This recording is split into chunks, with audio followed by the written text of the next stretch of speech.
Well, he's here. We're going to be talking about, is Ezio good? Is Ezio bad? How about his sigs? How about his stats? You know, we're going to dive into all that right now.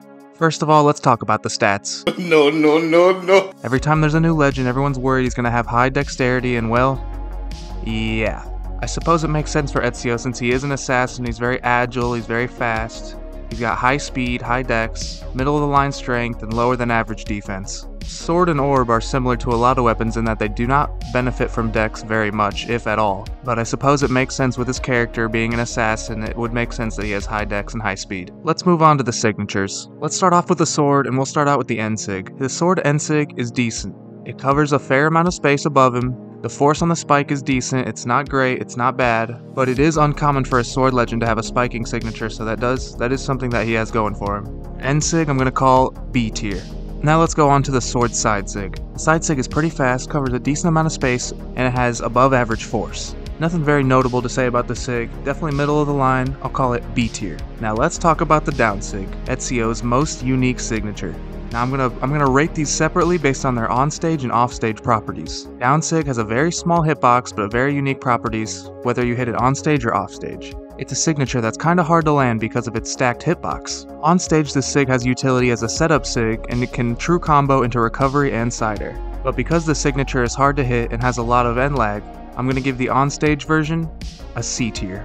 Now the offstage version is a whole nother beast. Going for the signature offstage is so worth it because of the insane base force. Just look at this. If you hit someone with a gravity cancel down sig offstage, they are in a bad position and are likely to be edge guarded. I'm going to give the offstage version of this sig A tier.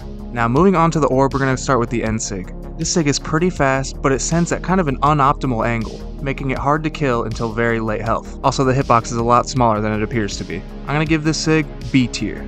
Now let's talk about the side sig. Oh boy. The orb side sig on Ezio is without a doubt his best signature, one of the best signatures in the game right now. This signature is so fast, has very little end lag, has insane force, and it's just all around an insane signature. This sig without a doubt S tier. Moving on to the down signature. Ezio's orb down sig has different properties whether it's used onstage or offstage, similar to the sword down sig. Offstage, this signature is basically a worse Rayman down sig. The force isn't anything special, the speed is slower than Rayman's, it's just not as good. Onstage is a decent tool because of the sheer range. The orb down sig has to be his longest range sig on stage. That being said, I'm going to put the orb down sig in C tier. And that about covers it for this one. Let me know what you guys are thinking about Ezio so far. Are you guys having fun with him? Do you guys think he's broken? Do you guys think he's ass? Let me know in the comment section, but that's going to be it for this one, and Skulky out. Peace.